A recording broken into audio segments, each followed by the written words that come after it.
hello friends मैं बाबुल आपनाक स्वागतम जनाइছো आमार एन सापोर्टर नतुन भिडिओत आरो आजिर এই ভিডিওটো হৈছে 2011 চনৰ সেন্সাস লিষ্টত যিসকল মানুহে তেওঁ নিজৰ নামটো বিচাৰি পোৱা নাই তেওঁলোকৰ বাবে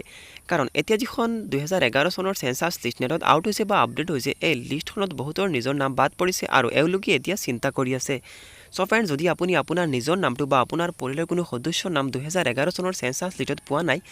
তেতিয়াহলে আপুনি এই ভিডিওটো শেষলৈকে চাই থাকিব পাৰে মই এই ভিডিওত আপোনালোকক শেয়াৰ কৰিম আপুনি কেনেকৈ এই 2011 চনৰ সেন্সাস লিষ্টখন পাব ক'ত পাব আৰু কেনেকৈ পাব হয়তো এই 2 মিনিটৰ ভিডিও আপোনাৰ বাবে হেল্পফুল হ'ব পাৰে আপুনি এই ভিডিওটো শেষলৈকে চাই থাকিব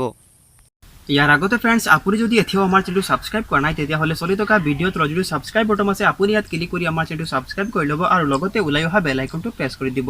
যাতে আপুনি আমাৰ নতুন ভিডিও নটিফিকেশন পায় সকলোৰ আগতে তো আহকন ভিডিওটো আৰম্ভ কৰো फ्रेंड्स 2011 চনত যেতিয়া সেন্সাস হৈছিল সেই সেন্সাসটোৰ সময়ত প্ৰতিজন মানুহৰ ঘৰতে আহি সেইটো পৰিয়ালৰ সকলো সদস্যৰ নাম নিয়া হৈছিল আৰু সেই হিচাপতে এতিয়া 2011 চনৰ সেন্সাসৰ লিষ্টটো আউট হৈছে আৰু এই লিষ্টত বহুতৰ নাম বাদ পৰিছে যদি আপোনাৰো নাম বাদ পৰিছে তেতিয়াহলে আপুনি অলপো চিন্তা নকৰিব মই আপোনাক কৈ আছো 2011 চনৰ সেন্সাসত আপোনাৰ আৰু আপোনাৰ পৰিয়ালৰ নামটো আছে আৰু আপুনি পাব আৰু কেনেকৈ পাব মই আপোনাক কৈ আছো ইয়াৰ আগতে আপুনি এটা কথা জানি লওক 2011 চনত যেতিয়া সেন্সাস হৈছিল সেই সেন্সাসটোৰ সময়ত যদি আপোনাৰ ঘৰতে আহি আপোনাৰ আৰু আপোনাৰ পৰিয়ালৰ নামটো নিয়া হৈছিল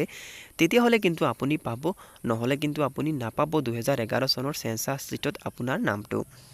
আৰু আপুনি কেনেকৈ পাব মই আপোনাক কৈ আছো হয়তো নেটত আপডেট হোৱা নাই আপোনাৰ নামটো কিন্তু আপুনি এটো ম্যানুয়ালি পাব আপোনাৰ গ্ৰাম পঞ্চায়তৰ যিজন জিপি সেক্ৰেটাৰী আছে তেওঁৰ ওচৰত যাব তেওঁৰ ওচৰত গৈ তেওঁ বিচাৰিব যে 2011 চনৰ সেন্সাসৰ যিখন ম্যানুয়াল বুক আছে বা লিষ্ট আছে সেই লিষ্টটো আপোনাক দিবৰ বাবে তেওঁ আপোনাক নিশ্চয় দিব দিয়াৰ পাছত আপুনি আপোনাৰ নামটো বিচাৰিলে বহুতো পাব আপোনাৰ ঘৰ নম্বৰ হিচাপতে আপোনাৰ নামটো আপুনি বিচাৰি উলিয়াব আৰু সেই পেজ যিটো আছে সেই পেজটো আপুনি জেৰক্স কৰি ল'ব আৰু জেৰক্স কৰি আপোনাৰ কামটো আপুনি কৰিব পাৰিব সো ফ্ৰেন্ড ভিডিওটো চাই যদি ভাল লাগিছে তেতিয়াহলে এটা লাইক কৰি দিব আৰু আপোনাৰ ফ্ৰেন্ড সকলৰ লগতে এই ভিডিওটো শেয়াৰ কৰিবলৈ নাপাহৰিব আমাৰ চেনেলটো সাবস্ক্ৰাইব কৰাৰ বাবে আপোনাক বহুত বহুত ধন্যবাদ সুস্থ থাকিব ভাল থাকিব আৰু এন সাপোৰ্টৰ লগত সদায় জড়িত থাকিব কালি আকৌ লগ পাম নতুন আৰু এটা ভিডিওত